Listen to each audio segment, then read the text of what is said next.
Hello, fellow watchers and enjoyers. It is Piggy, and I am joined by Ash here from Watching Walford to bring you yet another edition of the Watching Walford podcast. It's episode 130. Today's episode is going to cover the biggest storylines and takeaways from week 26 of 2025. All the episodes from the 23rd of the 6th, 2025, all the way to the 26th of the 6th, 2025. I thought I butchered it. I thought I butchered my note for that.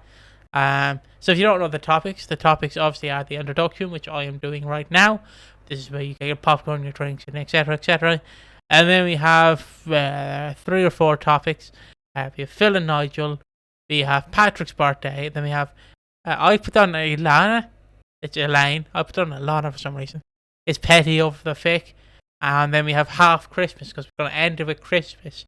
So that's where you get all your tinsel up and everything. And then we have the awards and the after show. So, yeah. Very quickly, how are you?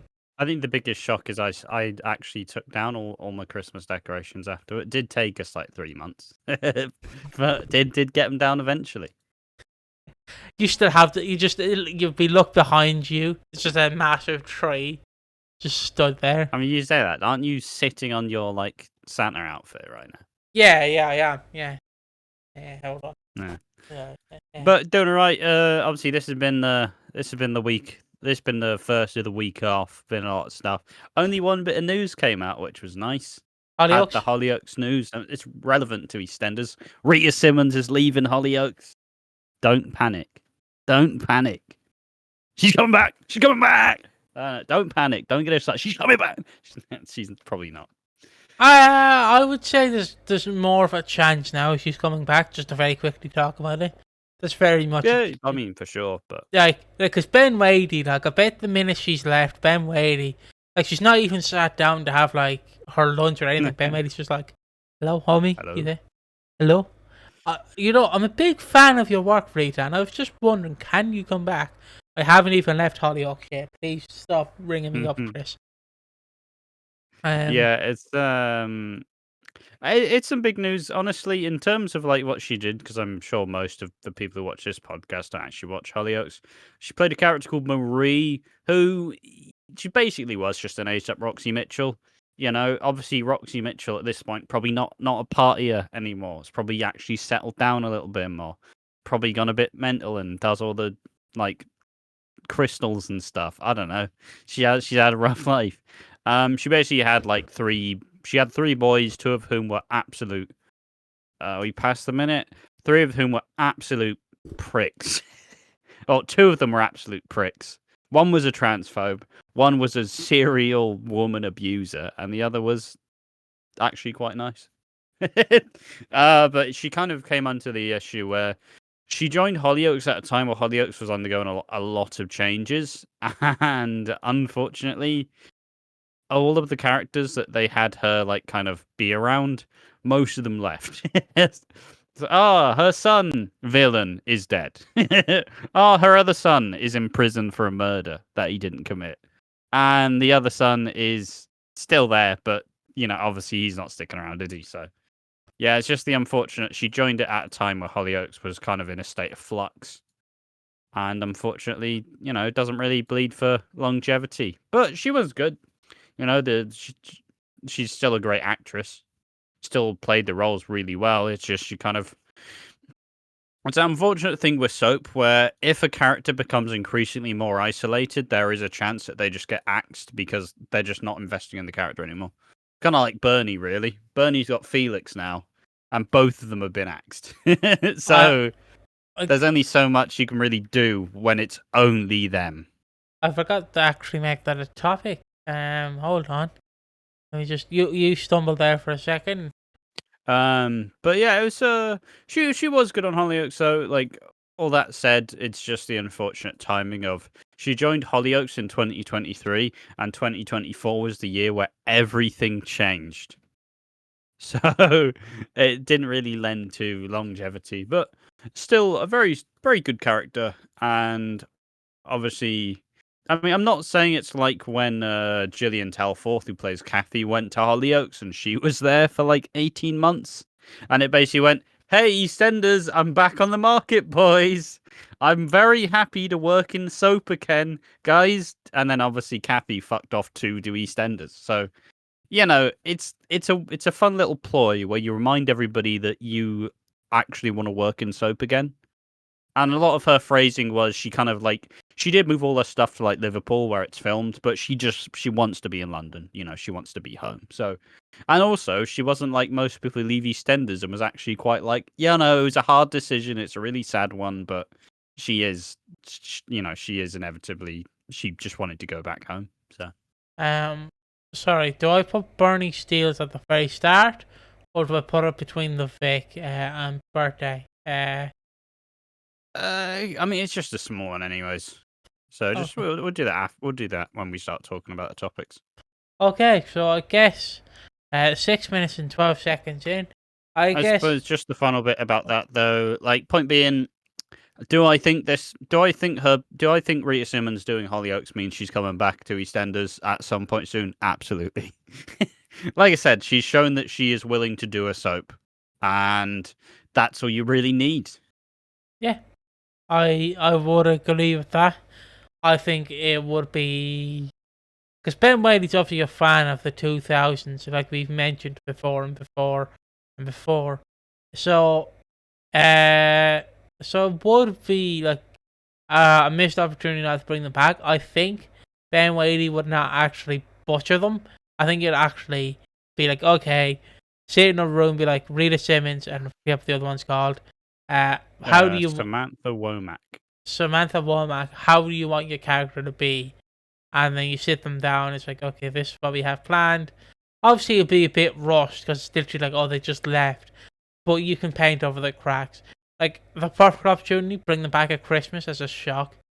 Like, Christmas doesn't start filming till September. You have about 3 months to, like, ink all the contracts and stuff. So, I will also joke that obviously for the first time in ages we were finally in a position where Ronnie and Roxy weren't brought up again because like, oh, Rita Simmons in Hollyoaks. No way Roxy's coming back. Oh, she's left. Well, when's she coming back then? It's fucking soap people, man. We are relentless, aren't we? When are they coming back? She just left a job. Can she come back to this job? Obviously, I would love to see it. And when you bring them back, you do bring it back. You do bring them back as a statement. Like you bring it back as, holy fuck, this is big. And you do it as a way to like kind of rebuild the Mitchells and bring back you destroy the Brannins because obviously Jack would be back with Ronnie in a heartbeat. Like I don't know, it's just you bring them back, not necessarily the same as Den Watts, but you bring them back for something major. You're not bringing them back to just be background characters. Like they will get the Cindy treatment of you are now the biggest, like one of the biggest stars on the show. But I would love to see it. It's one of the biggest. I'd imagine it's one of the biggest regrets that any like EastEnders producer does now that they don't actually get to work with Ronnie or Roxy as a character. Yeah, but we will talk more about that afterwards. So now Or the if actual it happens ever.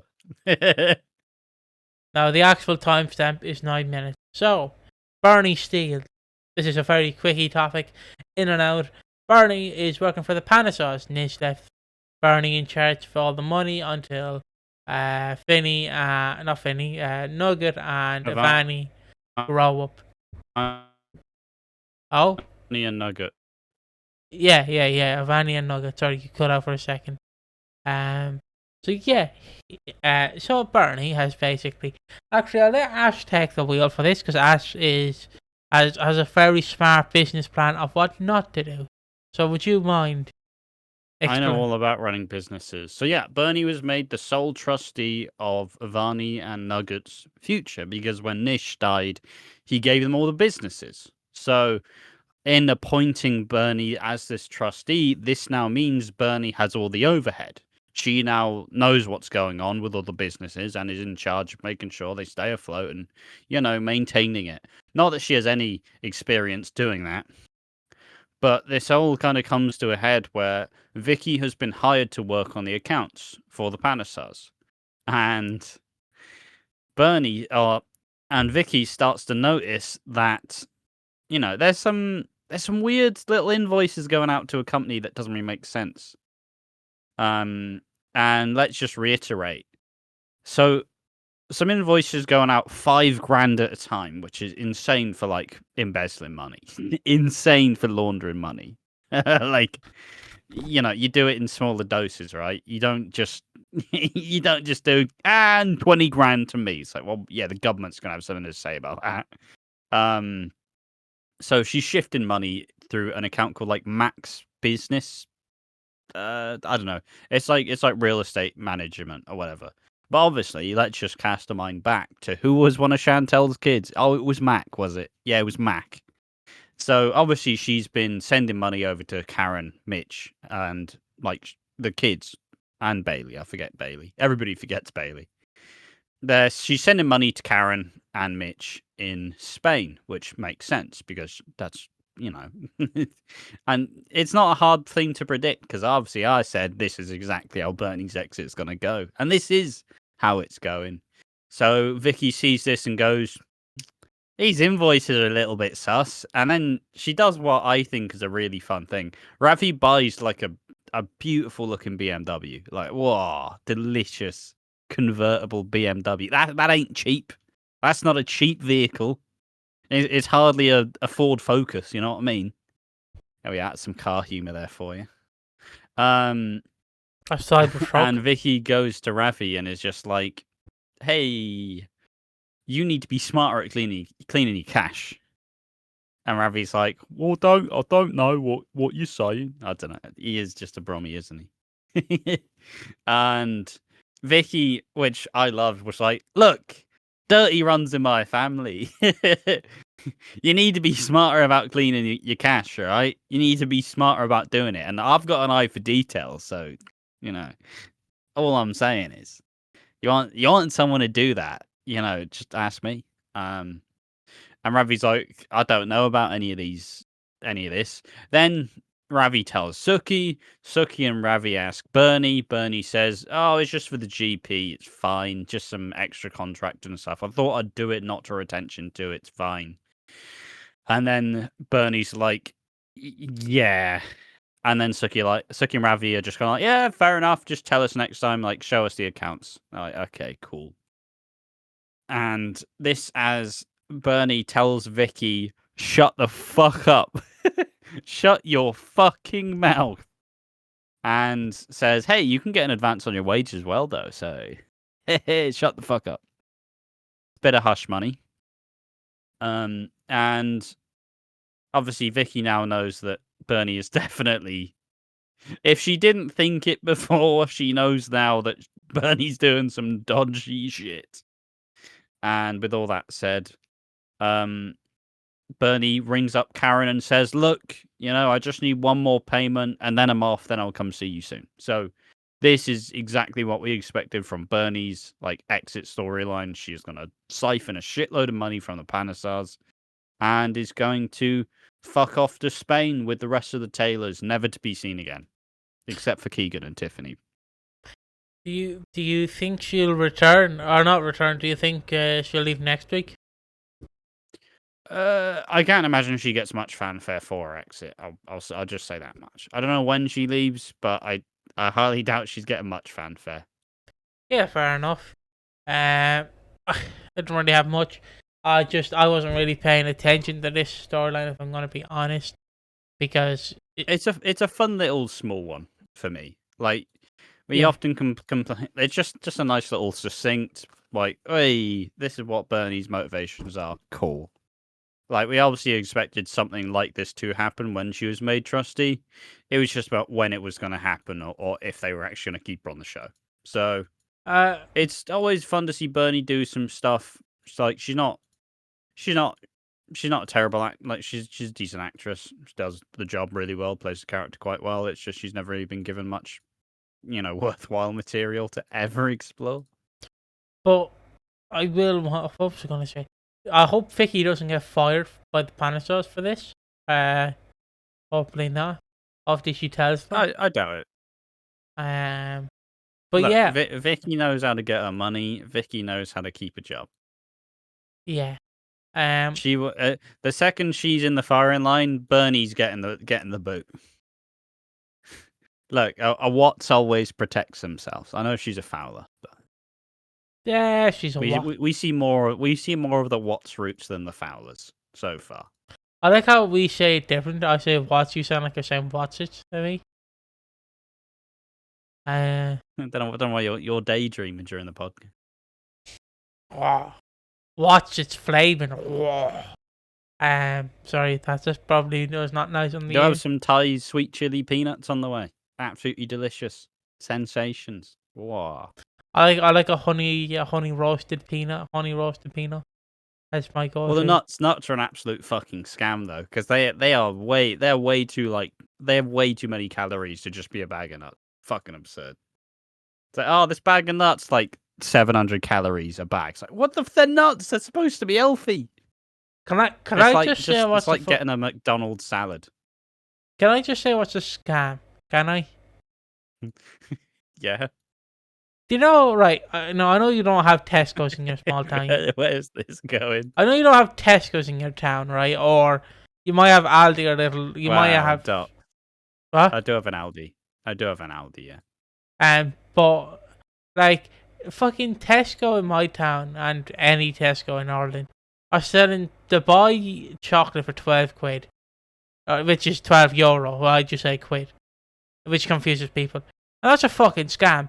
Like, I get paying 5 quid for like chocolate if it's a big bar, right? I get that. I'm a fat fucker. Isn't it just like a small little bar? It's one of those large bars where it's just like, but it's a small bar in comparison. Yeah, it's not fucking massive. You know, like how you can go into Tesco or any other shop and like you can get a Cadbury bar that's like that fucking length for like fucking 10 quid. It's not even the size of that. It's like a little small bar for about $12.50. And I'm like, fuck off. I get to buy chocolate is popular now because of TikTok, but I'm like, if I want to fucking buy it, I'd buy it, but I'm not spending 12 quid on it. You can bloody fuck off for that. See, the thing I don't like is first it's pistachio, which sucks ass, and second it's the really big cubes. It's all the shit you see on the like TikTok like fitness influencers, like stuff where it's like, I don't know. I just remember that there's the big Irish goes like, I made chocolate for 500 fucking calories, and you get 50 grams of protein on it. So stop eating this fucking shite and eat this fucking chocolate. You can make it yourself. It's like fucking, I don't know. They're just weird sized chunks. Fuck them. Don't like it. Never tried it, of course. I wouldn't try like pistachio to buy chocolate. Do you know what they should make? I don't mind nuts. I don't mind. I can be partial to some nuts. Yeah. You know, taste it, juicy, supple, really engaged in nuts. Yeah. Love nuts. I don't know. I don't have any other nut-based things to say.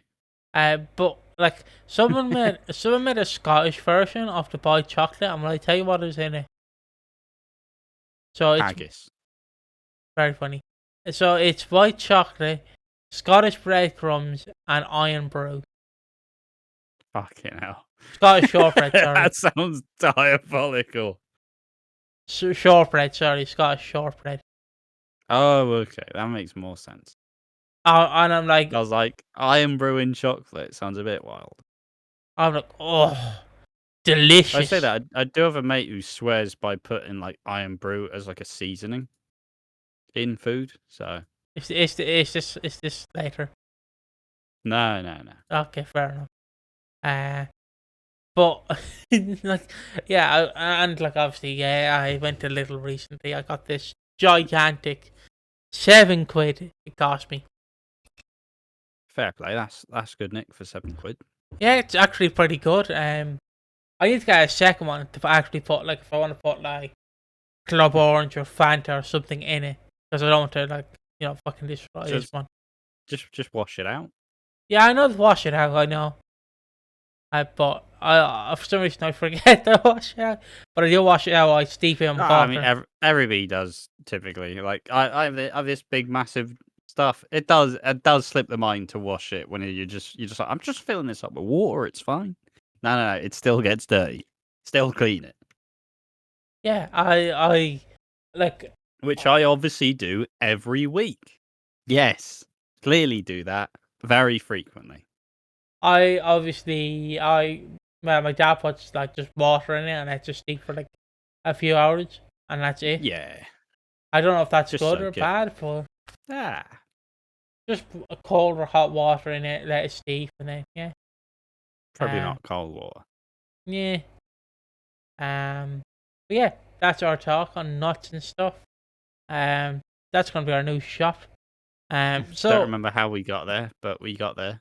we were talking about chocolate and stuff, and the biggest scam of them all. Oh yeah, the little. Also side note, Little are selling tracksuits, and I'm if they have my size, which they probably don't, but 4XL, I would rock a little fucking costume, a little tracksuit. Is it like Lidl branded? Yes, Oh, I'd do it. it's like Little all over, I believe. They have Little Pride shirts as well. Oh, it's brilliant. I love it when big brands make Pride shirts and act like they care. It's my favourite bit. But Aldi, and I know you're gonna say, Piggy, you fell for the fucking scam. Let's go. But Aldi also are selling like Pride Kevin the Carrot, like Yeah, fucking course they are. plushies. But like, I didn't want to get the one where he has a little sweater on. That's Pride. I wanted the multicolour one, so I got a multicolour Pride Kevin the Carrot. But yeah, I'm also falling for the scam. Consumerism. You're falling for this fucking scam. Yeah, £4 though. It's not bad. 3 or 4 quid. It's not bad for a Kevin. Yeah, that's where it gets you. But like, who even gives a shit about Kevin the Carrot? It's a stupid little mascot. Hey. Is Kevin the Carrot making people talk about gay rights? I don't think so. He is a carrot, Mike. Are the proceeds going to any Pride charities? I don't know. I don't know. They actually go into Pride charities? Real question. Probably not. But yeah, Pride Month, everything. Yeah. He's probably googling right now if it goes to charity. A proportion of the profits will be donated to pro-trans charity Switchboard. Never heard of it. Speech. But also proceeds a proportion of a £4 fucking thing. You get 75p. How's that, you mucker? Yeah, they are giving stuff to charity. Yeah. Just to end the topic, like, I fucking love branded clothing, like retailer branded clothing, not like a Penny's or Primark in the UK, like branded shop, but like a Lidl or Aldi, because that's funny to me. I always want Eurospar to get like merchandise like that in, but they never will. Did get a refund for a slushie the other day because the slushie machine was broken, but the other one was working, like the other handle. But we tried it and it was just going very slow, and the guy was like, "Okay, here's your €4 back. Have it." So yeah, there you go. But obviously, my Eurospar order for. In a way, that's your victory. Yeah. Got my €4 back. Went to Kevin the Carrot plushie, you know. So the Piggy school of spending money. Oh, free £4. Where's that come from? Bloody hell! I'm going to spend it. It's not free. So instead we went to McDonald's and I got a Smarties McFlurry and a mango and pineapple drink. And my dad got a McFlurry. And my dad got a Big Mac and a McFlurry. Got a toffee crisp McFlurry, whatever you want to call it. good old McFlurry. Return of the McFlurry. Return of the McFlurry. But yeah. So I guess I'll continue with the next topic, shall I? Yeah, just it's a nice little like small one. It's nice to it's nice to see how they're characterizing Vicky. That's what I'll say. That's nice to see kind of what this character's going to be like, because she's proven the DNA is Watts. She is a Fowler in the ways that she screams at everyone, but she is also Watts, and she's not exactly squeaky clean, which I like. I like this characterization of her. Yeah. So our next topic is Phil and Nigel. So, if you don't know, just let me very quickly timestamp this. Oh, that's a 3, not a 2. There we go. I'm back. So Phil and Nigel, what have they been up to? Well, Nigel has been remembered and forgetting his Debbie's first wife. Yes. Debbie, because Debbie has passed again in his mind all over again because the anniversary happened and he forgot about it and then remembered it, then forgot about it, then remembered it. And Phil is trying to comfort Nigel, but it's very hard to comfort him because you don't really know what the correct thing is to say to a person with dementia or Alzheimer's or any of that, because you can't any really of the degenerative brain conditions. Yeah. You can't really be like, hey, Nigel, remember that time I pitched for the New York Yankees? I think I used whatever word that was wrongly, but well.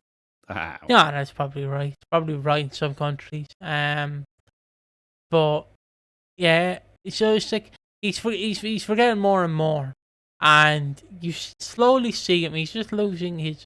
I can say it marbles. He's just he is forgetting, and well, it's the kind of state where people who have dealt with anybody who's had any sort of conditions where they start to forget, where there are less and less lucid moments, right? There's less times where they're actually fully cognizant, fully know what's going on, other than kind of living where their brain's taking them to the past.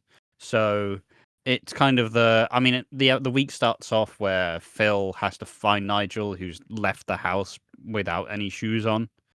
It's just talking to a random guy. then man, Then they just kind of sit around. Kat sees this. Kat kind of starts to look at Phil like, you are struggling too.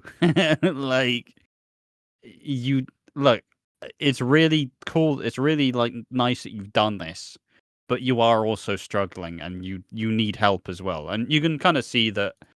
I mean, anyone that's had to take care of anyone else, it definitely it takes a really solid person and a really good way to kind of take caring for someone under their stride, right? It takes a lot. It takes a lot out of you to be the one person who is you are the responsible one. You have to take care of all the other things that the other person can't do. It gets quite stressful.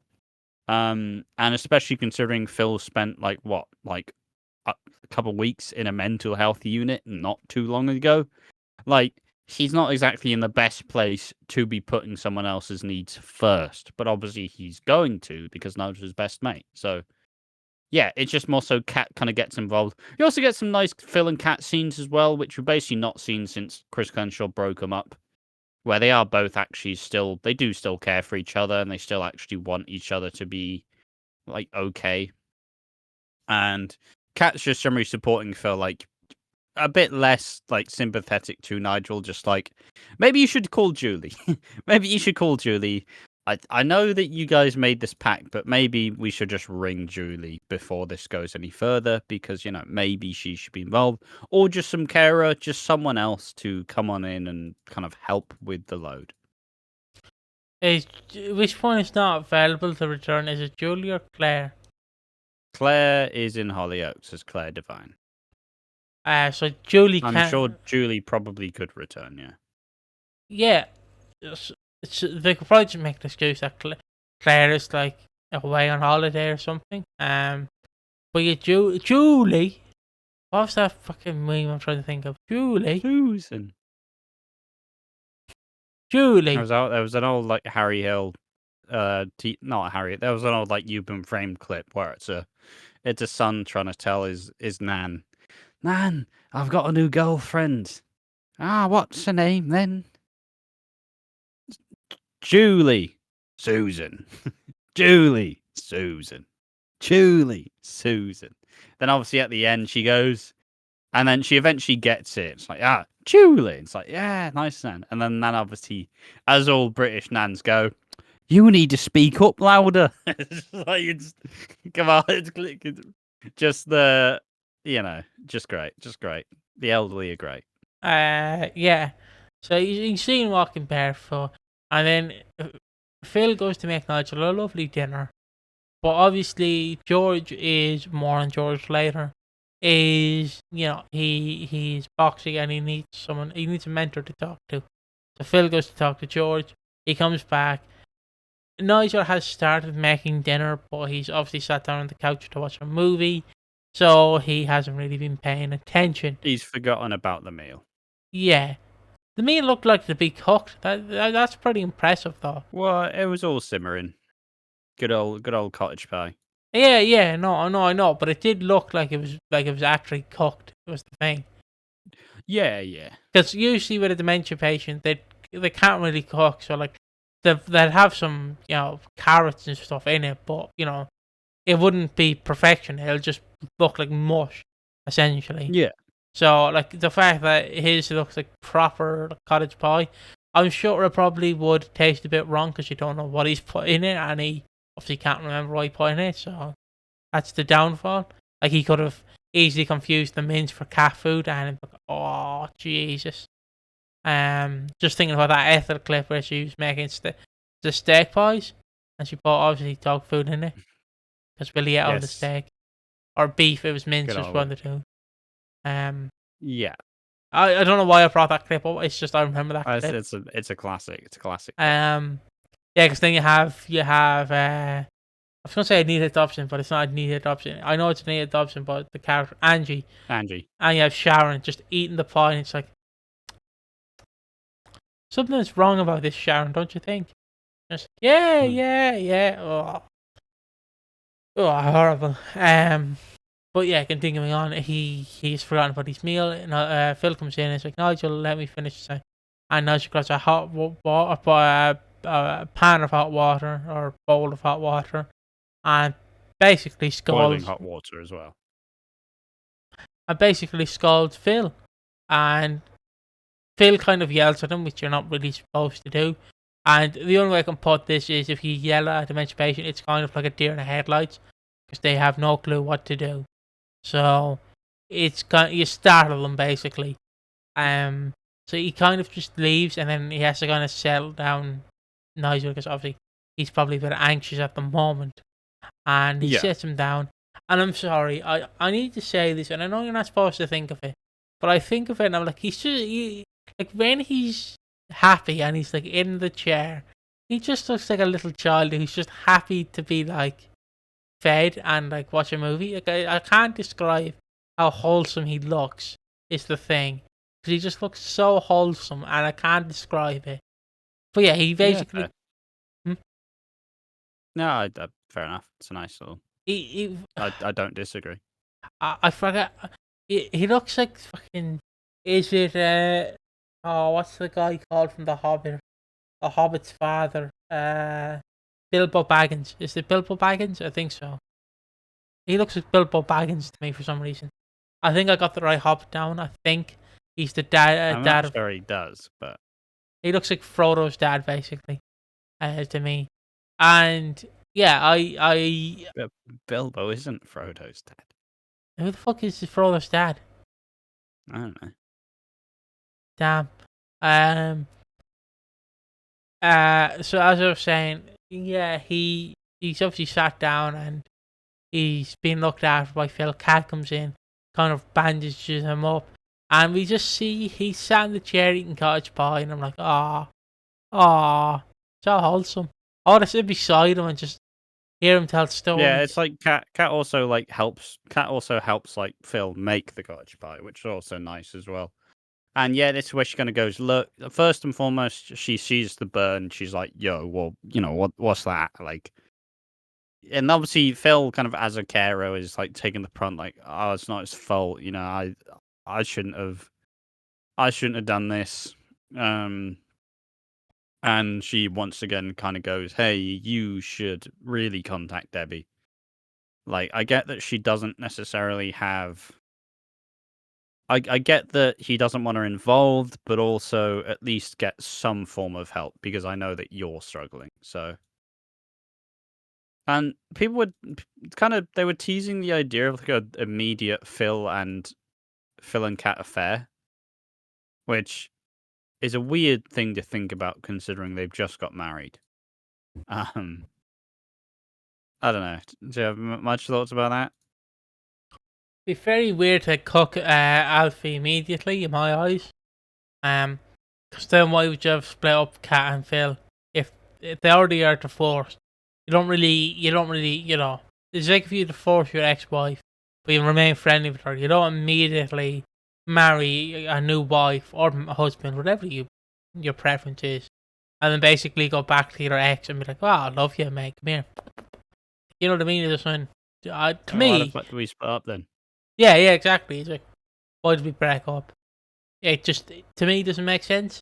But if people want to believe it, they can believe it. But I will say, I do like how they're actually once again showing that they do care because they immediately went, "Oh, fuck you, hate you," and then I don't like you anymore, and then it's over. As the good old Chris Glenshaw relationships.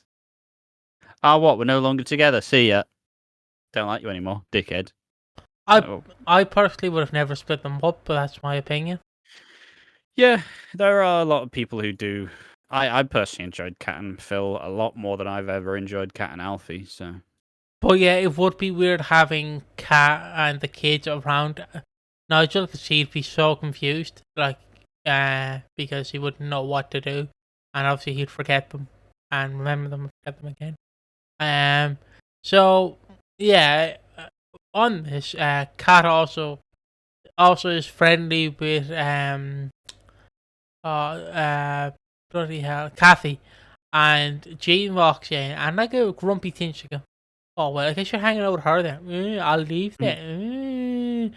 And then she sees her hanging out with Phil, and then she goes into her flat and it's like, "I see you're hanging around with him again. I guess Alfie wasn't good enough." All right, just like a shitty teen. yeah.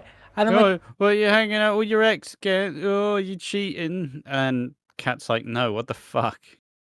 Jean's like, "Oh, well, cross wires, make sure he knows that." It's like, fucking, fuck you, Jean. Fuck you. Can we please sort out Jean and sort out Jean's direction? I get that she's upset because she neglected a partner and now she's on her own. But fuck me. she is like, Can we speed this up now? Can we speed up Jean being a fucking cow? Please. yeah, and to continue on, what's her name? I'm forgetting all the names this big. I'm sorry, lads. What's the fucking name of the child? Lexi, thank you. I blanked there. I couldn't remember the name. I'm forgetting all the names this week. I'm so bad.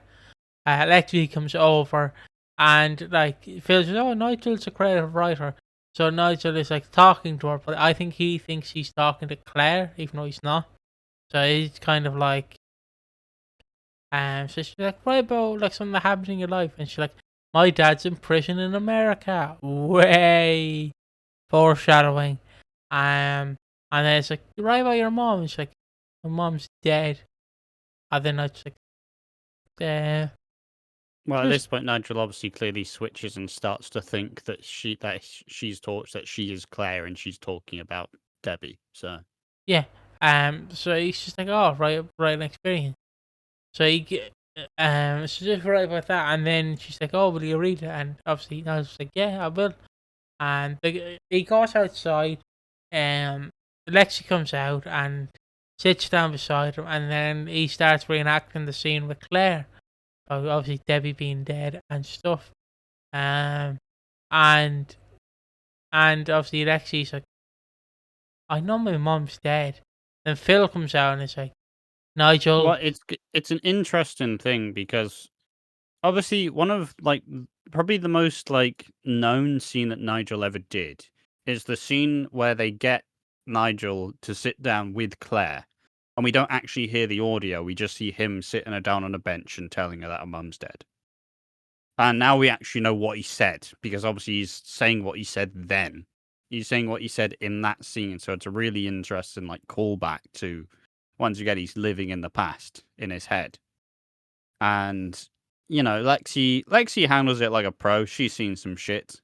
Also, she did call Jay her dad, so the Ballum stands are gonna be fuming at frothing, like, how dare you? Ben's a dad, Callum's a dad. Fuck you, Jay. He's not the enemy, boys. But point being, technically, wouldn't Callum not even count as the dad? Because he's not really. Because it's an awkward situation, because Jay is her stepdad and Ben is her dad, which would make Callum her stepdad. So it's weird. Just two stepdads and one dad. A weird threesome, if you ask me. Between obviously Ben, Callum, and Jay. Just to clarify that for anyone who spit lost. weird phrasing. Yeah, and obviously weird phrasing. I had to quickly go, okay, lads, this is what I meant. This is what I meant. But yeah, Phil kind of, he doesn't lash out, but you can tell he's clearly at the edge of his wick. Nigel, you can't do that. She obviously knows her mum's dead, and he kind of snaps him back to reality in a sense, but also doesn't. And then he settles back in. He's kind of content to. Not saying he's already forgotten about it, but he kind of just snaps back as like, my bad. Whoops. They kind of talk about Nigel then is lucid again and can tell what's going on. They talk about the pact. Well, he first forgets the pact and then later on remembers the pact of him saying, I'd just go off to a seaside cottage and, end things. But at one point he forgets, at another point he remembers, and then they just kind of move ahead. Phil broaches a question how would you feel if Julie was here? And then Nigel's like, no, we agreed we weren't gonna do that. And then I think Phil also even asks if about further help, but then Nigel kind of snaps, just leaves, and they don't really discuss it. Phil's still struggling. I think the next bit about Nigel is he sees a bunch of DVDs and he buys them all, and then he's like, I'll take them upstairs. And then whilst in the way, he knocks over a framed picture of Peggy Mitchell, and you just see Phil just rage, just like, what the fuck? Why are you breaking pictures of my mum? Just kind of really fumes, but still somewhat holds his temper, and he just kind of it's all getting a little bit too much for Phil. Yeah. So like you said, it's all getting a bit too much for Phil. It's not getting a bit too much for Phil. Patrick's birthday. I didn't really know how to segue that, so I'm sorry, lads, for that cringe segue. So, we don't forgive you. I'm gonna leave then. How about that? I'll leave and I'll take this podcast with me.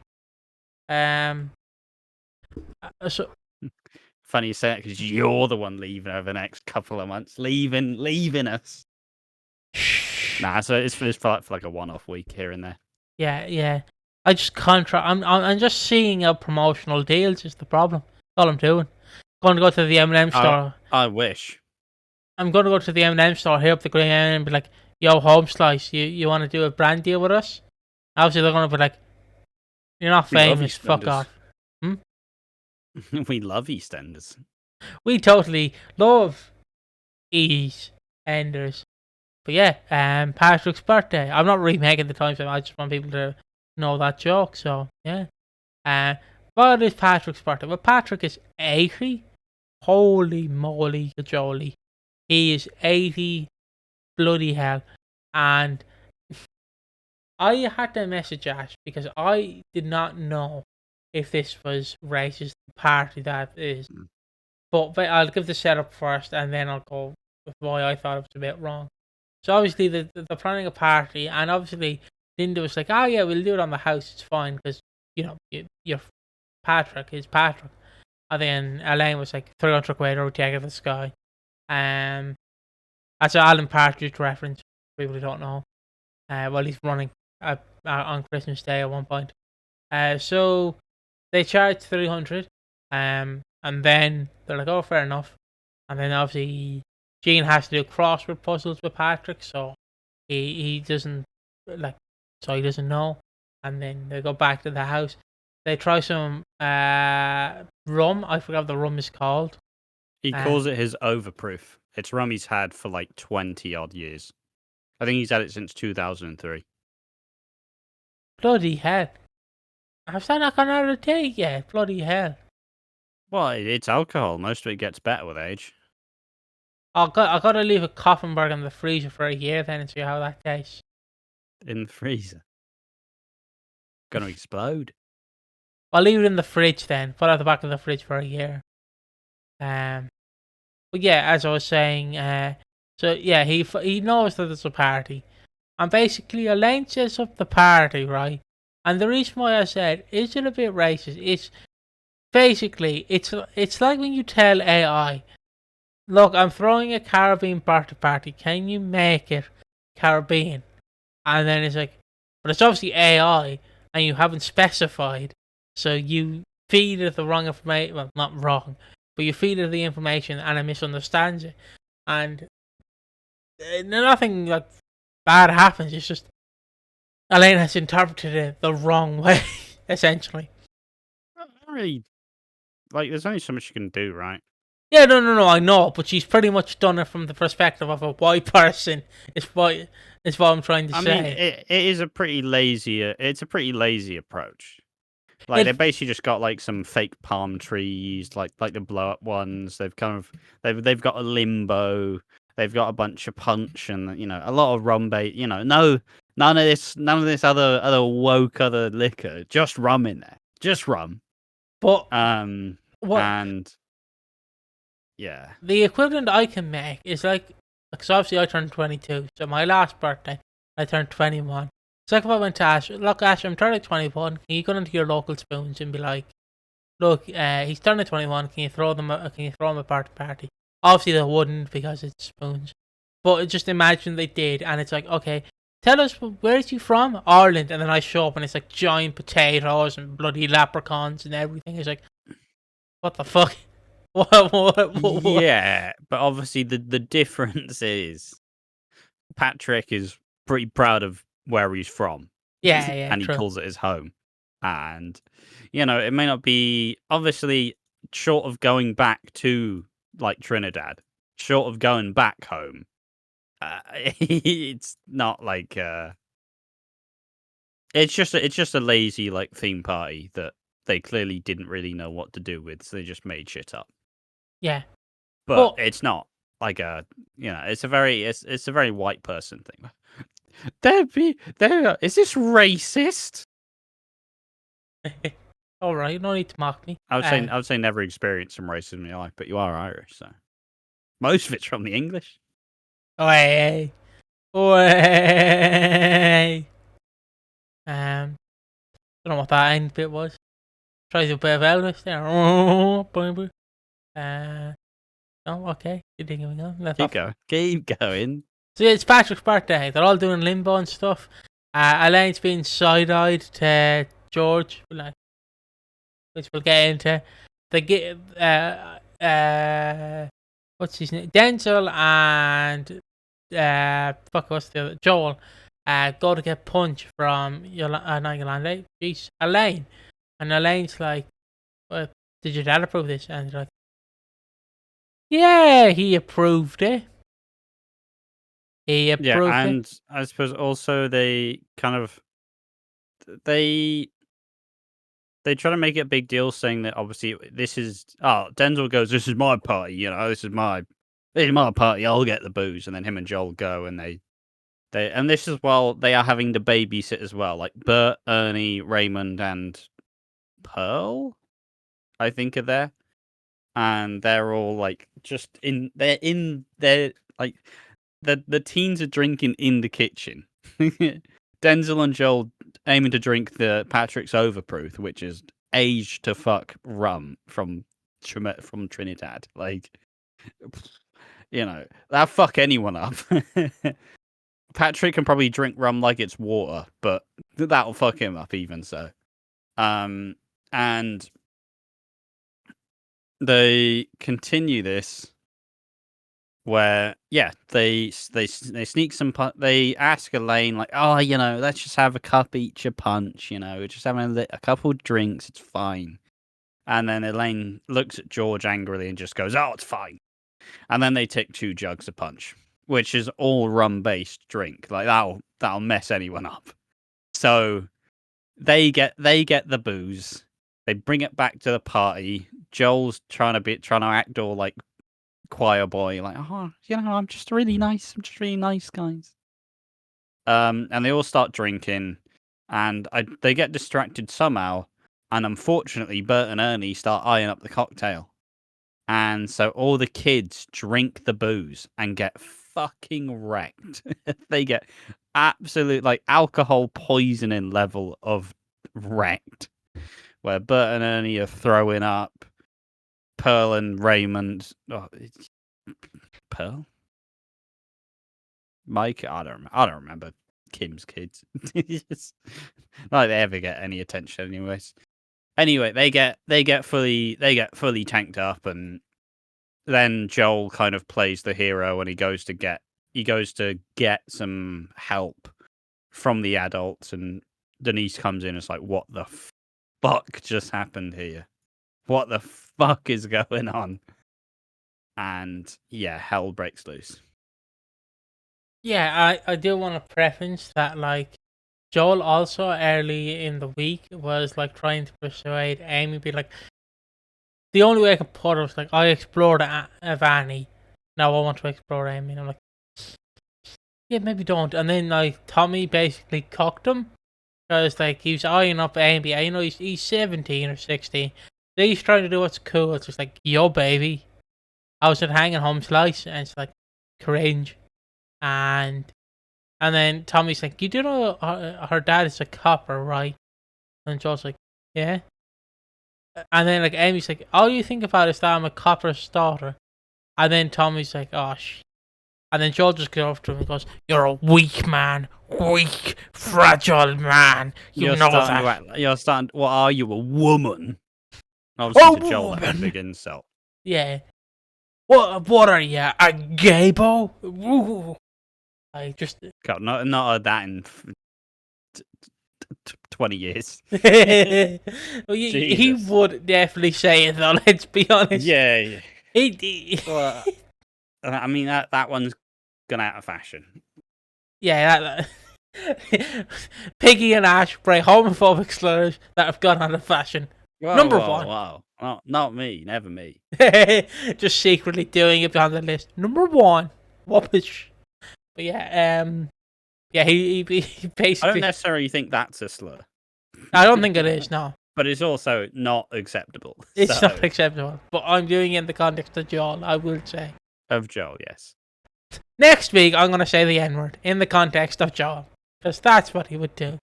That's a joke. That's it. Dancing around the line. Yeah, I'm not dancing around the line. I'm literally jumping in the line. You are line dancing on the line. I'm jumping in the line. Is the problem? But he basically comes to Tommy. He's like, "You're a woman, you weak, fragile man." Like just all those things that Gammon would say. When basically, I mean, if he'd just be calling him a pussy. If it was, post Watershed, he'd just be calling him a pussy. Why are you a pussy? Well, see, I can't hear masculinity. I can't hear the word pussy without thinking of a roadman or a chaff. What are you, a pussy fam? I was gonna say fanboy, a fam. So stop saying things. Stop. Stay away from the line, sir. Oh look, I'm just saying, fanboys are cool. But yeah, continuing on, so he did act cool, and Denise ooh, Denise, and goes up to her. He also hits on Elaine, and then Den's like, yep, slow down, young lad. And he basically just goes, yeah, look, Elaine, we're old enough. Can we do it now? Can we take the punch now? And then, yeah, so they get it, obviously. And then, yeah, all the kids get bloody wrecked. They actually get alcohol poisoning as well. Like, yeah, and then I won't explain what happens at the end of it, but we then go to Elaine's section, if you don't mind. it's I suppose just the other little bit though. Obviously, Joel has used this to kind of gain a lot of favor and wash away all of the Avani stuff, or he's done it to like make him seem as like the sensible one. And this way, you can see Tommy getting a bit more like abuse from Kat in a sense, where he's like, "Yeah, Tommy, why were you involved anyways?" Like, oh, thank you, Joel. And obviously, Joel's like, "Yeah, yeah." You know, he's taken all of the plaudits despite him being a part of the problem. Yeah.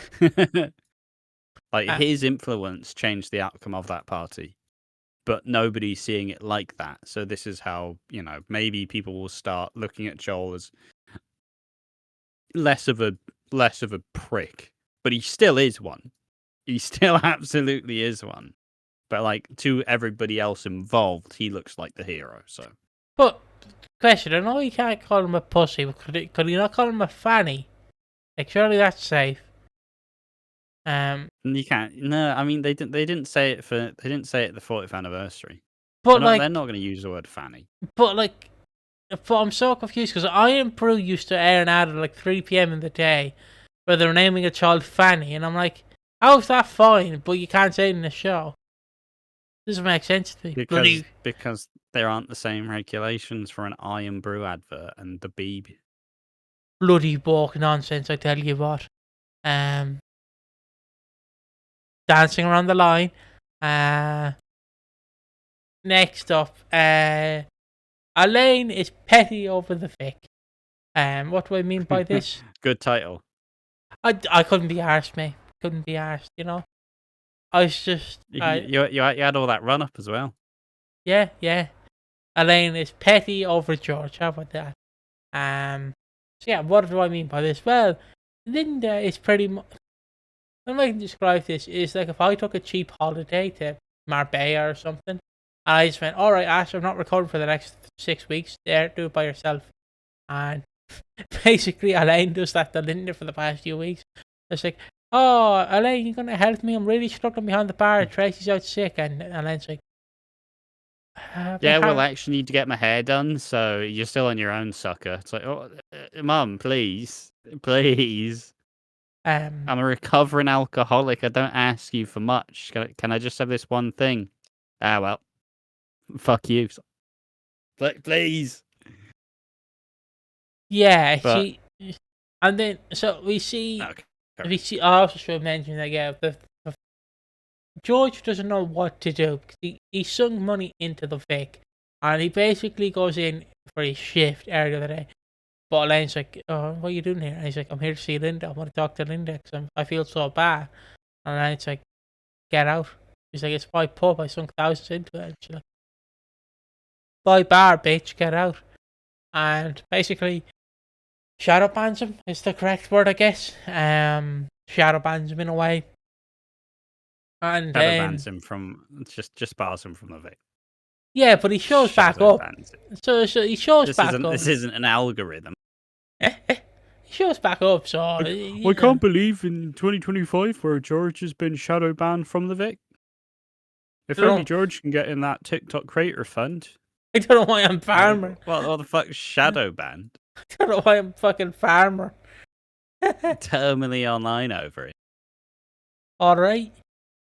Oh, I mean, sorry, side note, just on a farmer, my favourite bit is some guy was doing regional accents, and he did yippee-ki-yay, motherfucker, like in a Yorkshire accent, and it fucking buggles me every time. I don't know why. Great accent. But yeah, continuing on. He basically goes to the gym, lets his anger out, and feels like you have two options: play peaceful or go nuclear. And then And this obviously, is also after just getting Junior's advice as well, where Junior says basically, why are you suffering? Like, if Elaine wants war, it's time for war.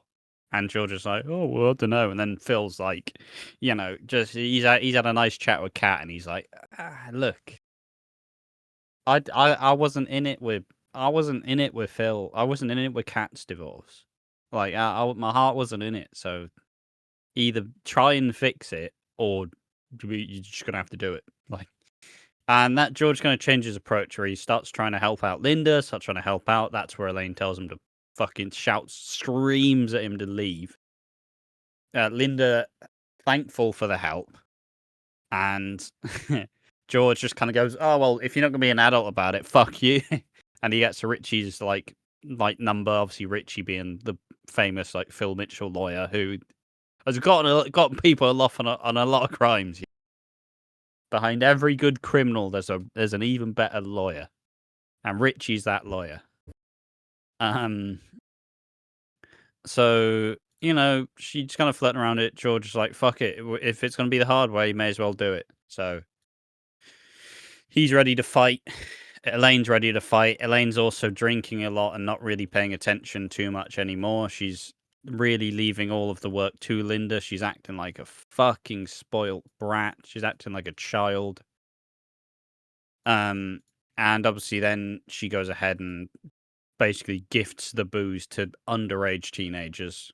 And now that kids have been involved, now that kids got the booze, now their license is at risk because they've sold booze. They've given booze to a minor, and it's resulted in a massive accident. So in terms of keeping a hold of the Vic, which Elaine is really, really keen on, it's not looking good because she's just sold booze to a minor. So she probably, as we know that the Vic is going out of Linda and Elaine's hands, this is definitely not helping. Not helping. Yeah, there we go. yeah, it's definitely not like helping. It's not helping really. So just to get anything on, like George, it's weird because I enjoy Elaine. I love Elaine or Elaine, and I I don't know how to feel because I want to root for her, but at the same time, she is just being a mouthy bitch. I just no other word. She's acting like like, and then there's one point where Linda like is like, "Oh, I need help, bar," and I was like, "Get my hair done, going into town, going buy a few clothes," as you do. And And like in the final bit of Linda stuff as well, though, when Linda and Johnny actually sit down and they go, what do you actually want to do though, Mum? Like, I care about you. I want you to be okay. It's now time to actually discuss, like, what are you gonna do if you sell up? And she goes, "Look, I've been here so long. I've been here 11 years. I used to think this is where I'd spend the rest of my life.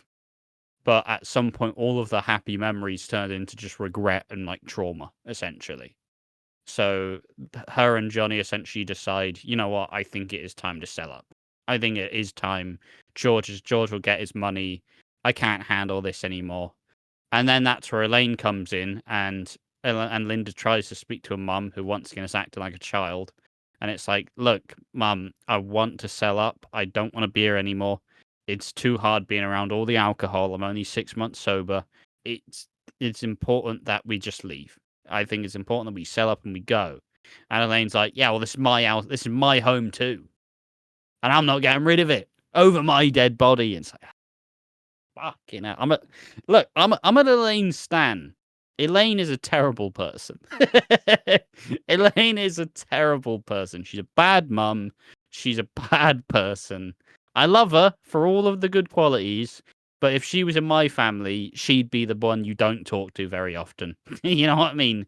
She makes everything about herself. She can't handle any of her grief or trauma. She just handles it like a kid.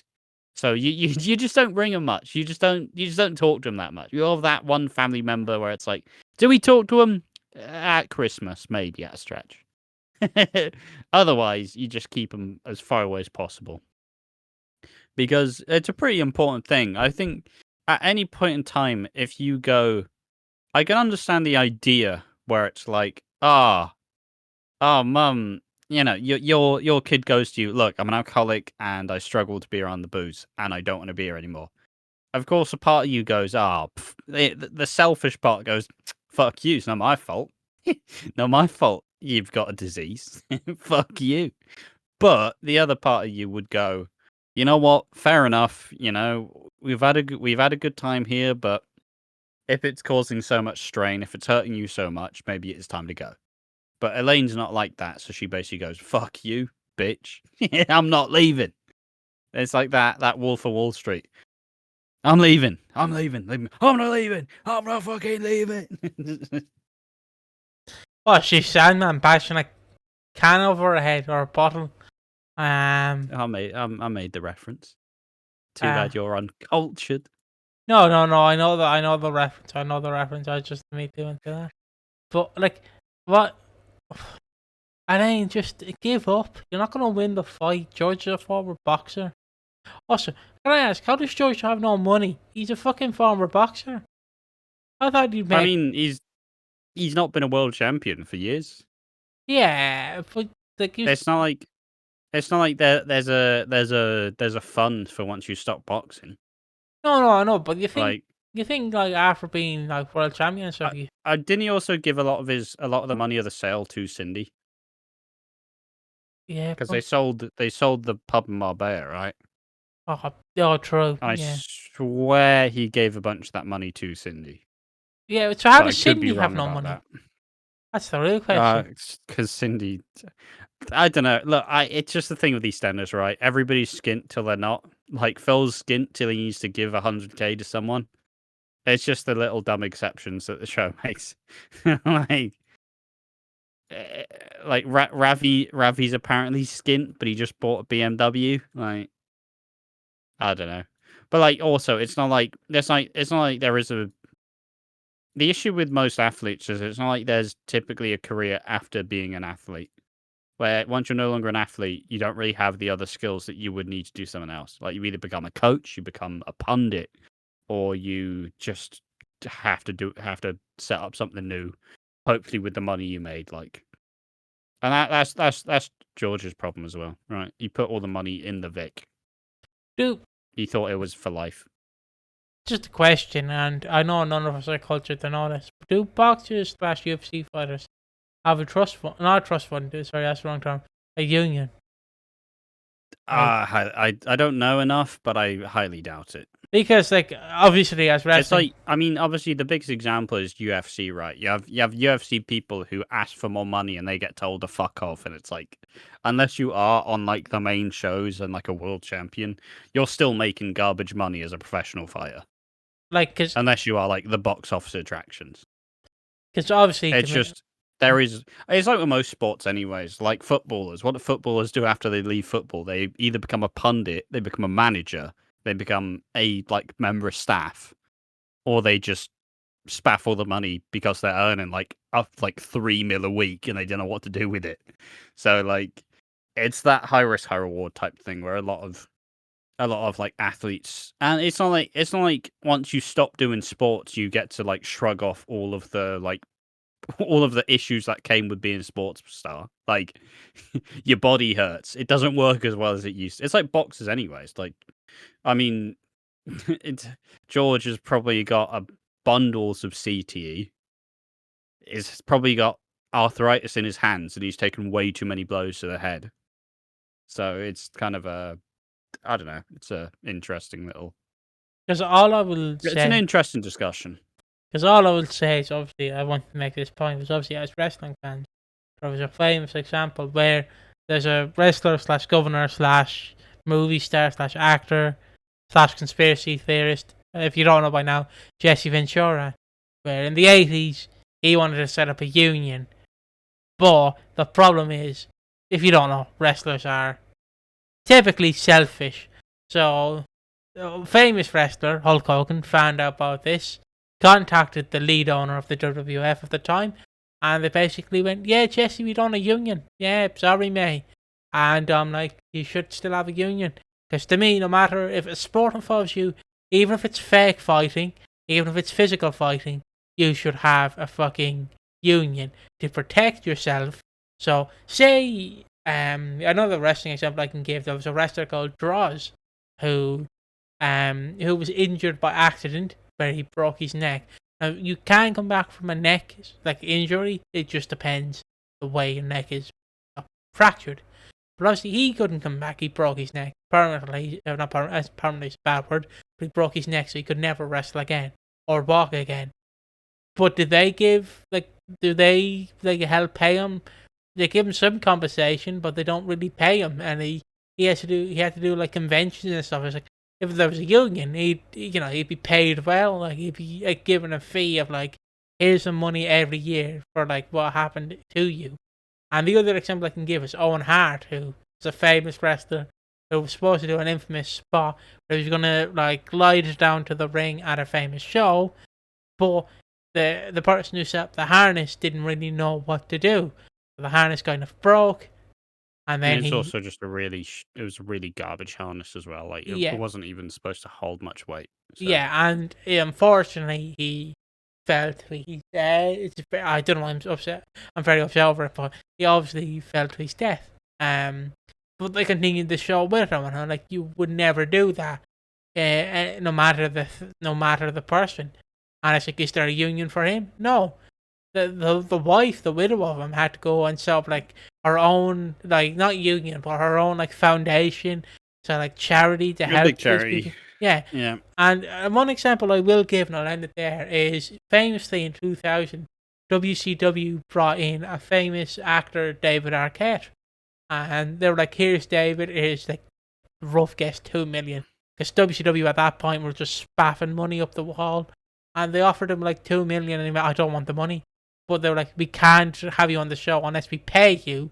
So they're like, have the money. So he just went, I'm going to donate to everyone who sadly lost their life young in wrestling.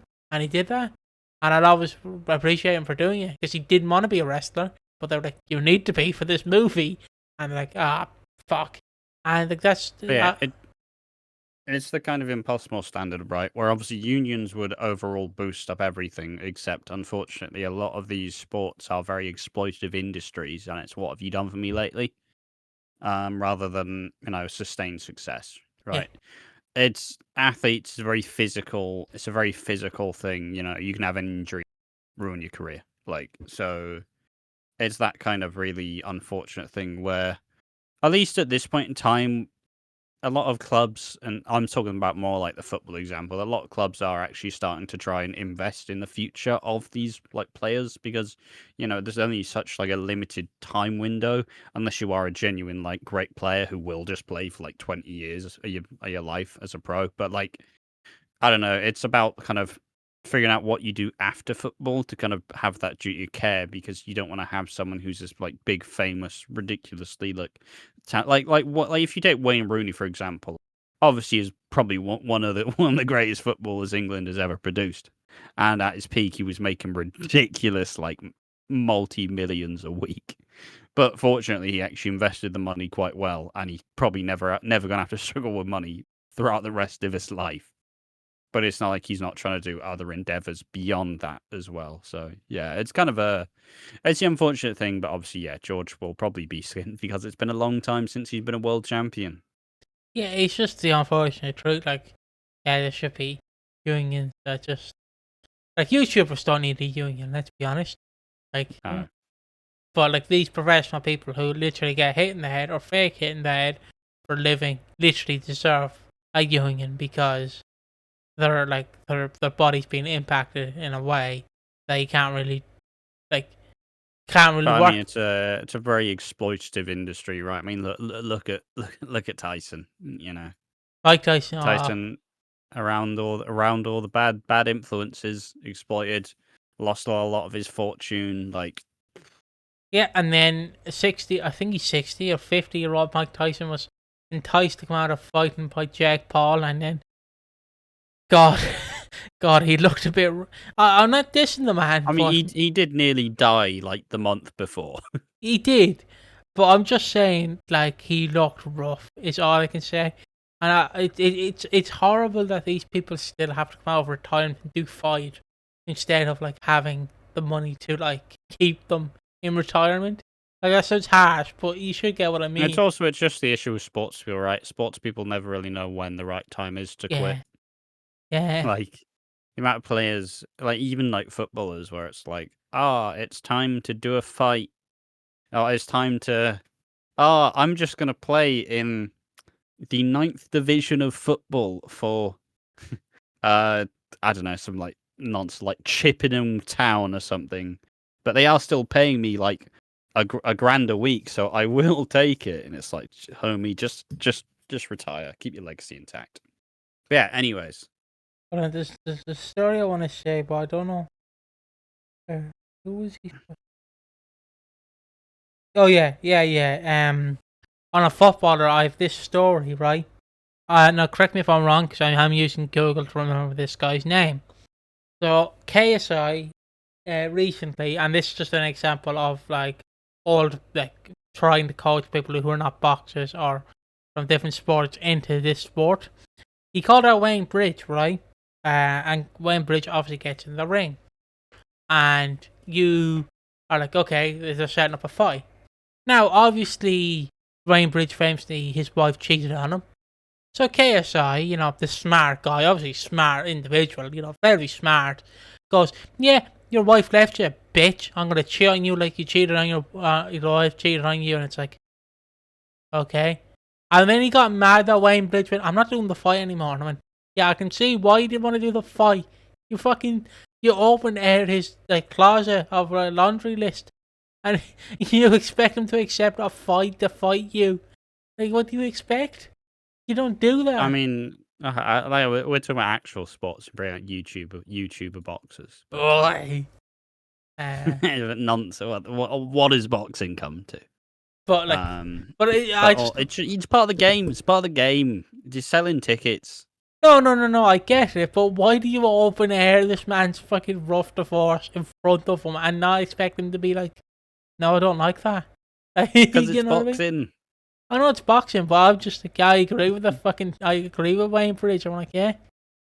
Fucking. I don't even know who the fuck he is. He's a former football player in the 90s. No. Because that's the only thing in all of them is he was set to fight KSI, and then KSI just insulted him. And like, no, I'm not doing that in front of my kids as well, man. Fuck off. It's like he played for England. He's like in his 50s at the time, like 40. 40. Oh fucking hell. But yeah, that's enough. Anyways, that shows that this topic's gone too far. So next topic, and it's the last topic. Right. So just let me do this. Just give me 2 seconds. So half Christmas, I gave you my heart, and the very next day, you told me it was June. And what do I mean by this? Well, the Mitchells, the new Mitchells, have this idea called half Christmas. Basically, from what we learned, that Nicola 1 year ruined Christmas so bad, he created a half Christmas. It's celebrated in June, because why is it celebrated in June? Because it's halfway to Christmas. Fucking genius development there. It's like how when people are birthday weeks, it's like, grow the fuck up. Although the only like one I'm actually annoyed at is Hanukkah, because Hanukkah you get like multiple gifts a week. Like, and I'm like, oh, you're gonna get gifts at Christmas. But continuing on, Piggy tries to take down religion. No. I'm here like for Hanukkah. Like I would happily do Hanukkah. But I'm not Jewish, so I can't. So continuing on, yeah, she's ruined Christmas so bad they had to do a halfway Christmas, because what happens is we find out that Barney is struggling. He is struggling with his mom and dad fighting. Well, his stepdad, his non-biological dad, are fighting, and he just can't get over it. He can't deal with it, and they basically say he was doing a science or some exam, and he shit the bed on one of his exams. Yeah, he was basically looking out the window and wasn't paying attention. He wrote his name down, but they don't give credit for writing your name down. And I tried that once; it didn't really work. I did one of the most cringiest things ever, where I was bleeding once during an exam, so I signed my name with blood on the exam paper. So yeah. Why are you so cringy, mate? Yeah, don't know. Don't fucking know. So yeah, he's upset, and Nicholas like, oh, half Christmas, let's do this, way. And Barney's like, okay, yeah. So it's half He Christmas. tries to get into it. Yeah, he tries to get into it. I can't really understand the concept of half Christmas or mini Christmas. Like it's just It's not that confusing. no. I get the concept, but I'm like, I don't get it. I don't like. Why would you do it? Christmas only comes once a year. That's what. It's an excuse to get the family together. Yeah, but And like I yeah, said, obviously the backstory makes more sense as to Nicola just ruining Christmas for everyone. So it's like, oh, we'll do it again. You'll forget about last Christmas. Be fine. It's a very Nicola. Only Nicola would do this. yeah, and also yeah. So they set up like a Christmas tree, and then like Teddy's like, I don't want you in my life. Leave. You've ruined my family. Please leave. And Harry comes in, and God, I gotta say, Harry, just he's fantastic throughout the week. He has a shit-eating grin for half the week, and I can't describe it. He's like, It's so good because obviously every time he's wisecracking, isn't he? Because he's sick of his mum. So it's like and he's just wisecracking. It's great. Like the one thing I was really interested about this week is they had the really like sad Nigel stuff, which is really really upsetting. But then you have Half Christmas, which is hilarious the entire time. And one thing I will say, obviously, when Teddy's basically saying, "Yeah, I fucking hate you. You're such a bitch. You ruin everything you touch. Nobody wants you here." Nicola has a bubbly in the fridge moment because she's like, yanks the Christmas tree down, nearly like punches Teddy, and obviously, I think it was Barney. She's like, "Mom," but it's the new bubblies in the fridge. Because it's half Christmas, which isn't a fucking thing. And it's obviously Nicola. And people are just like, oh my god, Vanessa Gold and Nicola, sisters, please, please. Oh, it's great. Bubblies in the fridge. And obviously Harry to like one up Nicola like is in the chippy, and obviously Zach and Vicky walk in, and Harry's just like, yeah, Barney really wants you there, Zach. You really should come. We're doing half Christmas. You should join. Yeah, and and Zach's like, all right, I'll do it for Barney. So he shows up, and he's like, oh hey lads, oh hey, and Nicholas was like, What the fuck is he doing here? yeah, but essentially, and then half Christmas is kind of ruined. They're doing charades as well. They're doing charades, and it just ends badly because Billy and Honey are giving out a shit film. The Devil Wears a Mask, I think. Devil Wears Prada. Classic film. My favourite bit is they both do like this, and Harry's like, Peter Rabbit 1. And then someone else is like, Peter Rabbit 2. It's like, oh, he's great. He's so good. He's so good. I thought like he was just gonna point at Nicola, like devil. If he doesn't win like best, obviously you can't win best newcomer, but like best young performer, give him everything. Harry is fantastic. People might not realize, but at the end of the year we do awards. So like, if Harry has not won most, if not all the awards, then like you should know. It's just he has a lot of potential. I really do hope he sticks around because he has the comedy chops. He has the serious chops. Like if he actually sticks around and they keep writing him well, like he will be a big character. Yeah, I agree 100% with that.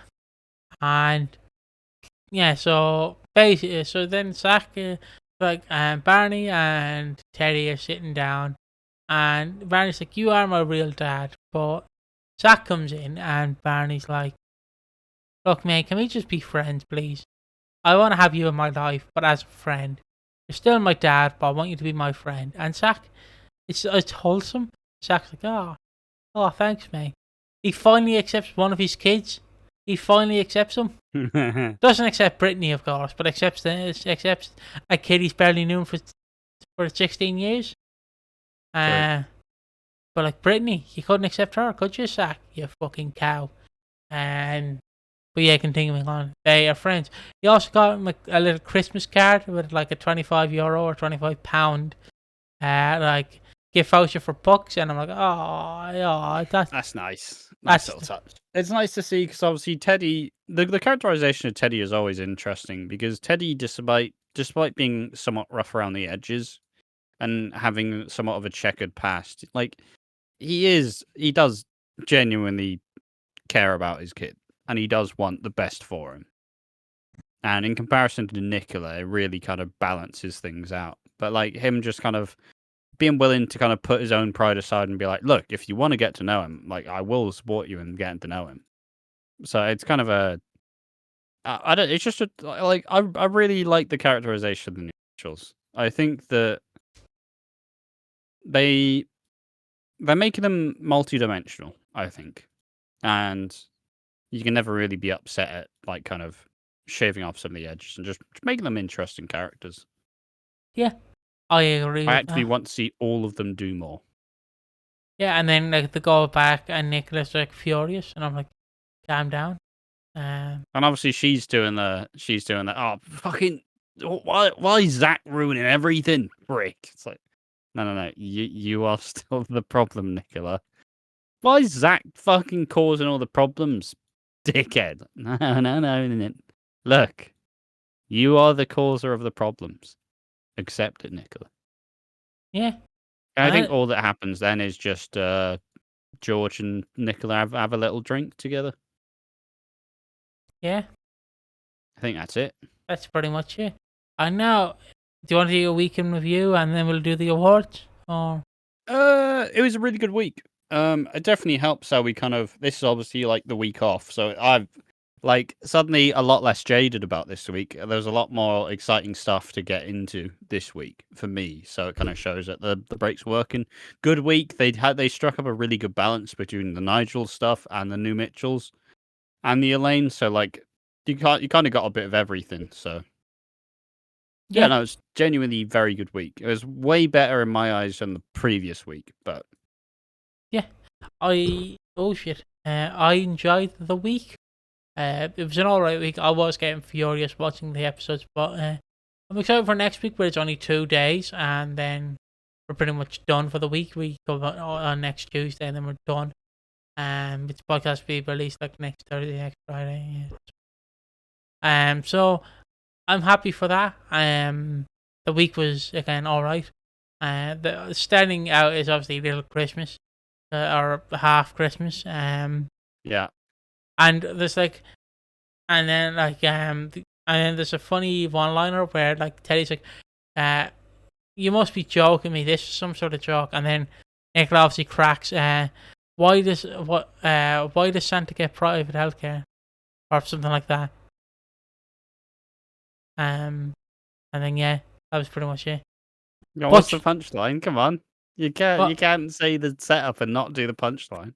it was something like, why doesn't Santa get healthcare? Because he has private healthcare. Yeah. Emphasis on the elf.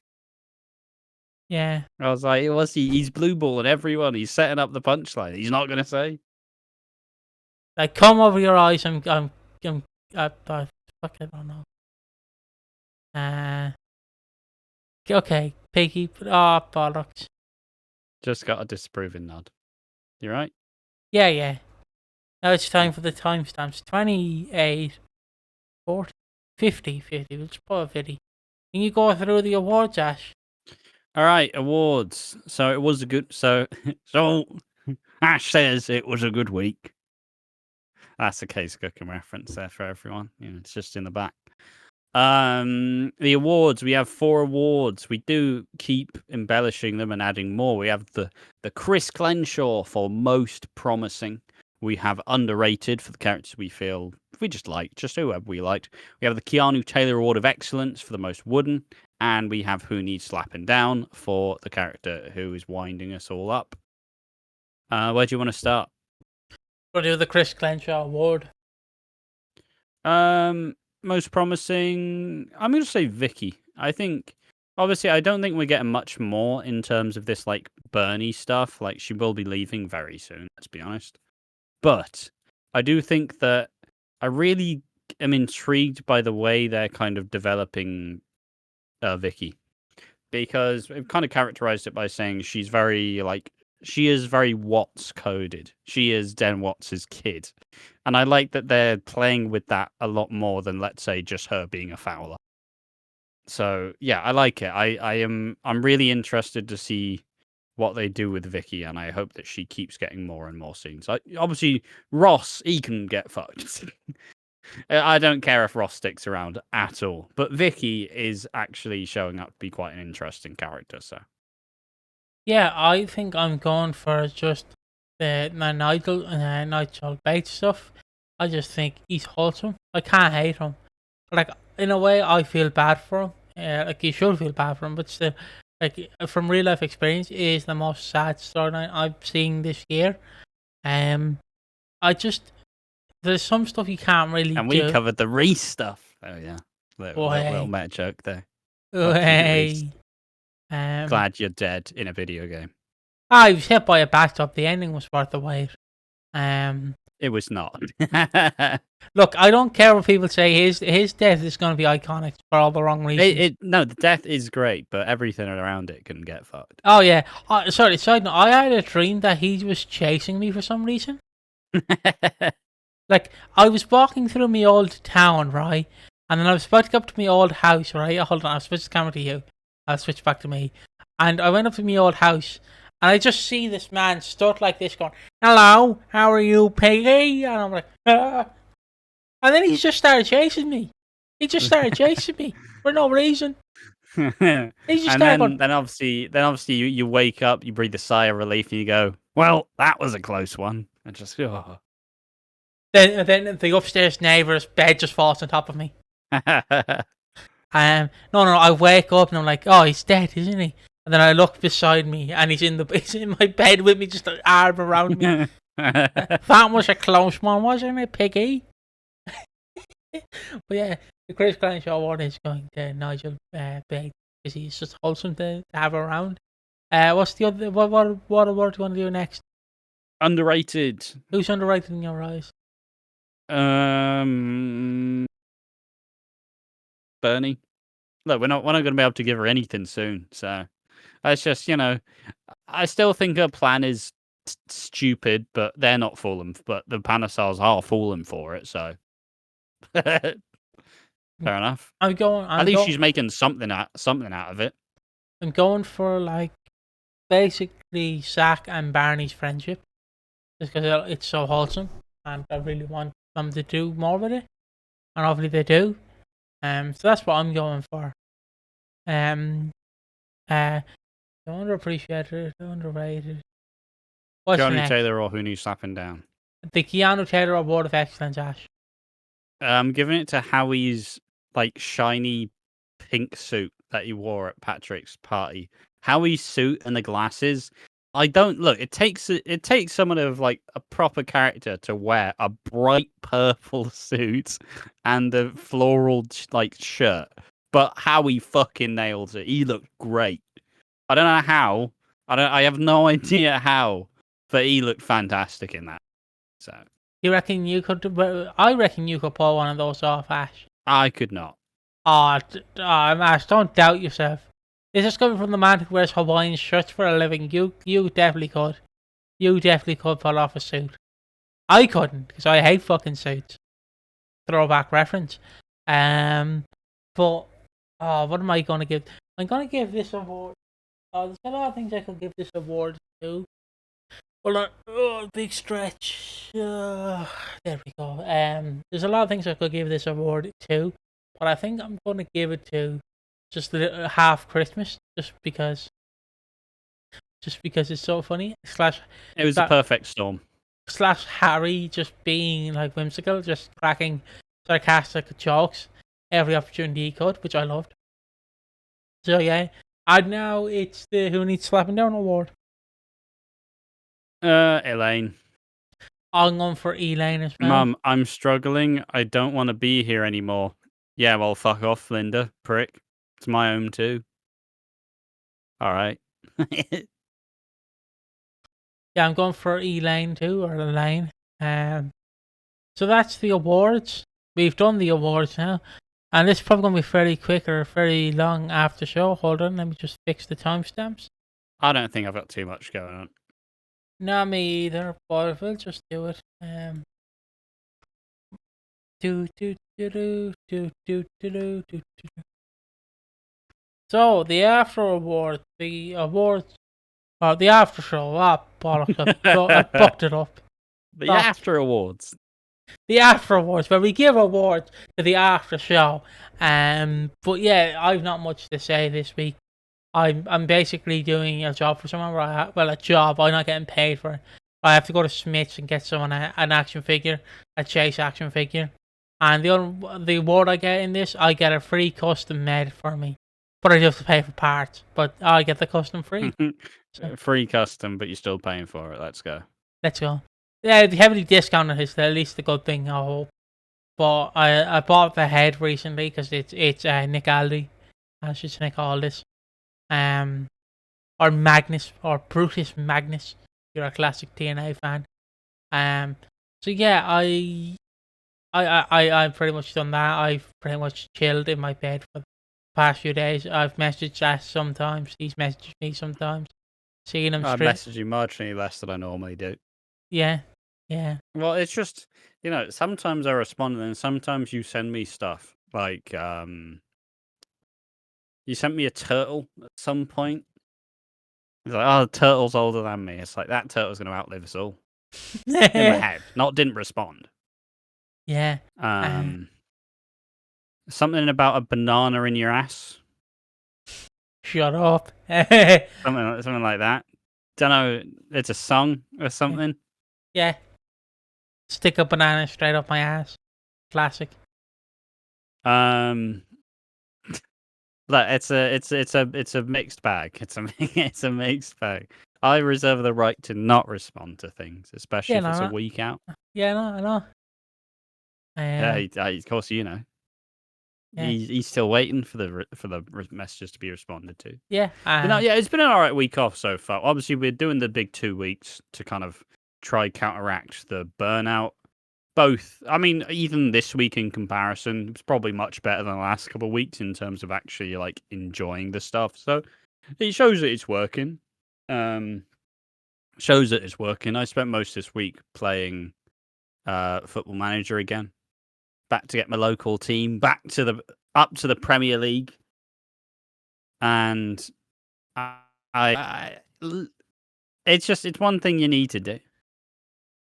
You need to get your local team to the Premier League, and then you get to play European football, and then you have to win the Champions League.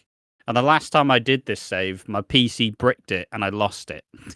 So I've now had to do it again. So my enthusiasm is much lessened now. Like when I was first doing it, it was like the longest save I'd done. But now it's just kind of like, oh, just have to win another league. Been watching Orange Is the New Black again.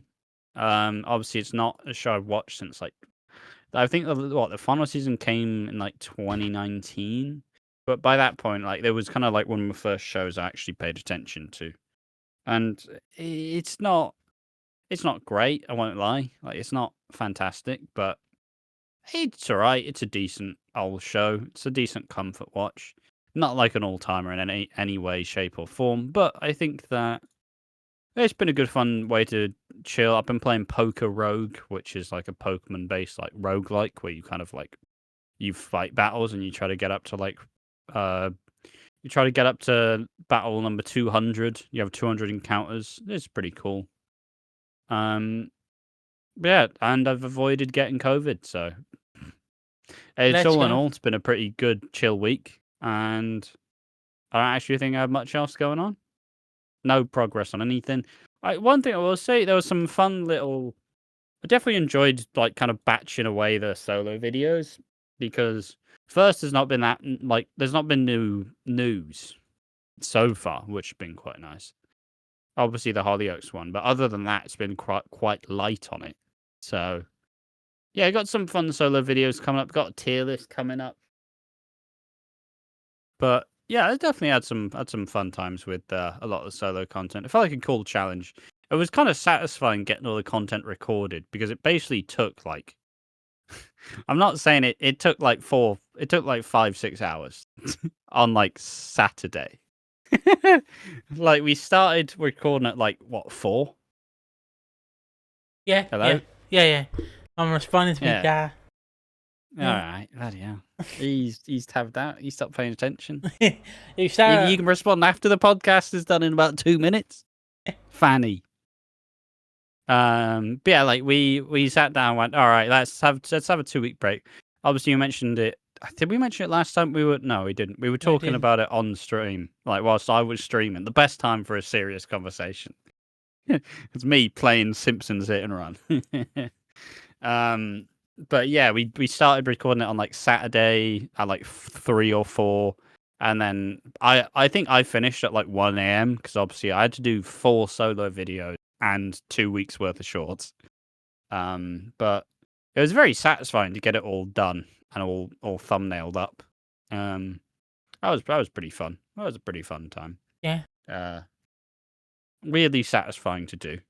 Obviously, I hope all the videos are up to everybody's standards, you know. But also, hopefully, no other news comes out till after we get back. But we're back. The week starting the 7th of July. Yeah. And then I'm off to see So, Superman that week, so the podcast we've got it late, hopefully. So, yeah. So it's been good fun though. It's definitely been enjoyable time. Definitely needed the break. You know, everybody kind of we always joke about how we talk about it like it's a really hard job when obviously we are just talking about a show. But like it's kind of that thing where anything can get pretty you can get ground down by anything is the real problem. Like even if it's the thing you love to do the most, there are some weeks that you will fucking hate it. So like it's that kind of unfortunate thing. But, you know, time off is always necessary. Kind of it's also weird to kind of try and I think we talked about it in the schedule video or whatever, but it's also kind of hard to fully like unplug from it as well though, where you even if you're not watching it, you're still like seeing shit and you're like thinking about it, but just trying to completely like blank out all soap stuff. Like but also some of the habits I do have, which are kind of hard to break, where usually I'll watch the first thing I'll do in a day is watch the EastEnders, and then I'll wake up gradually. But like not doing that, it feels a bit wrong. But no, it's been good. It's been good fun, and you know, may it long continue. But we've vaguely been planning starting the Christmas stuff. yeah. Just because last year we had a pretty busy. Basically, we went to a wrestling show in London in August, and I took about 4 years to recover. So I started. We had to frantically edit a bunch of shit through December. I know it's weird that I've come back from being distracted to this now because it's gonna stroke myself off. Not on camera like that, you cheeky bugger. But Excuse me. but basically we started the schedule the same than we usually do, the start of August, early September. And I went, Ash, you down to edit this, Ash? And Ash went, yeah. A month goes by. Ash, you down to edit this? Yeah. A month goes by. Ash, it's nearly December. Have you edited this? I'll get to it. December hits. Ash, don't mean to alarm you, but it's now early December, late November, early December. Do you have any of this edited? No. Do you want me to edit it? Yeah. So I quickly just put in my pants and I fucking edited as much as I could.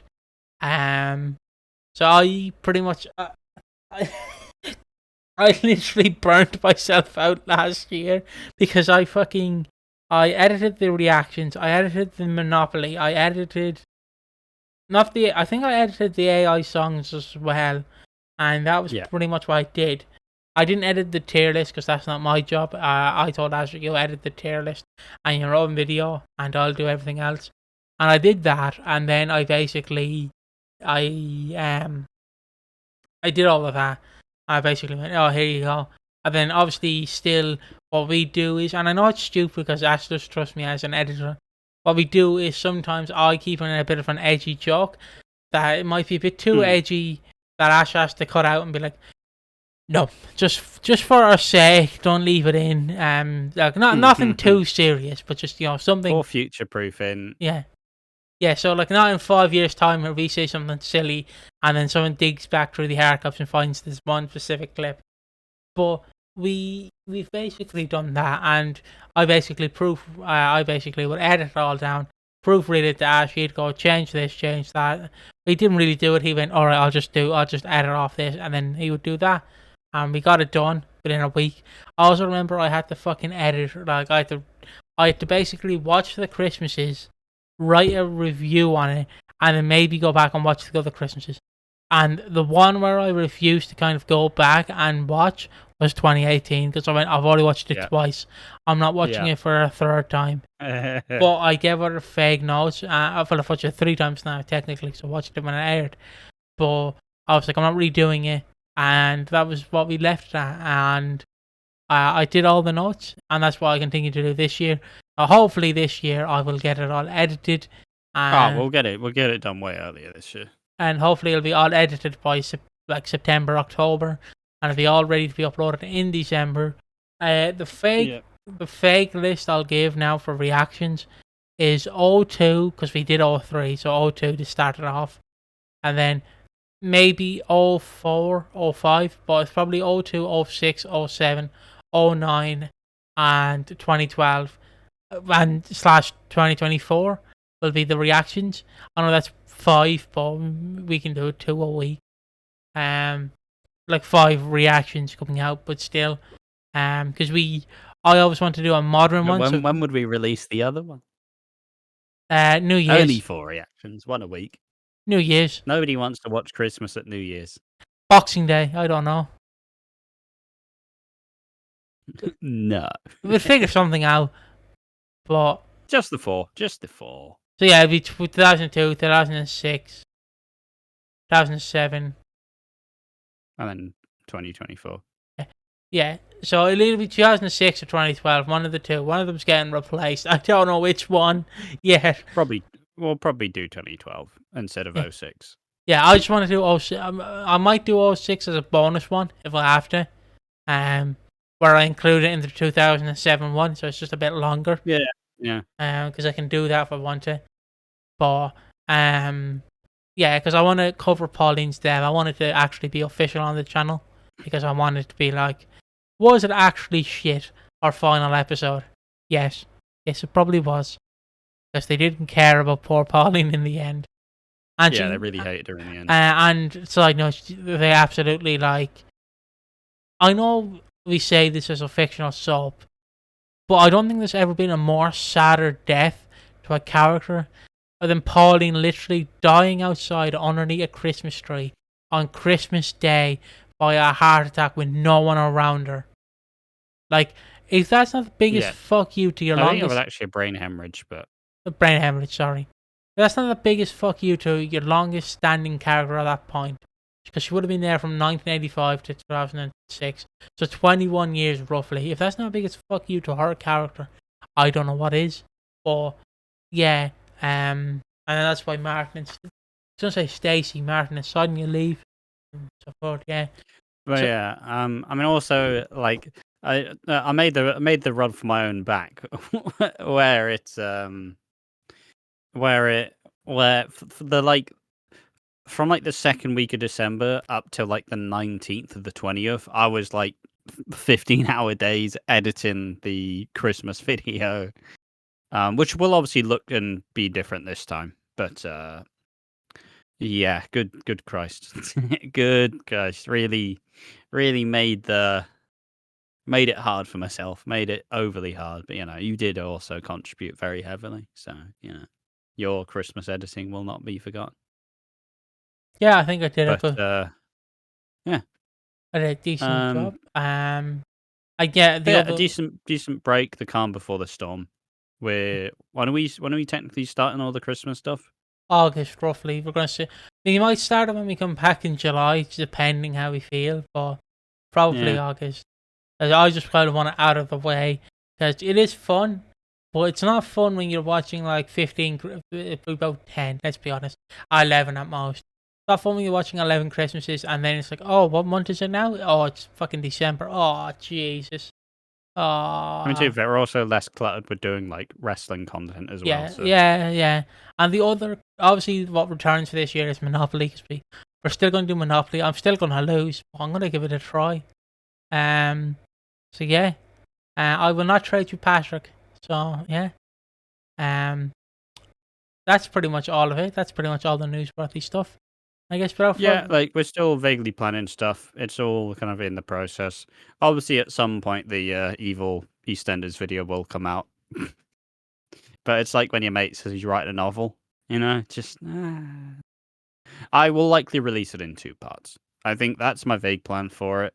I'll release it in 2 parts. I can probably get the Nick stuff done like in a week, and I probably release that at some point soonish, and then then you get the other half, and I'll like combine it as one big video, and then yeah, yeah, but not yet. Break first. yeah, and we will see you in the next one. Bye bye, bye bye.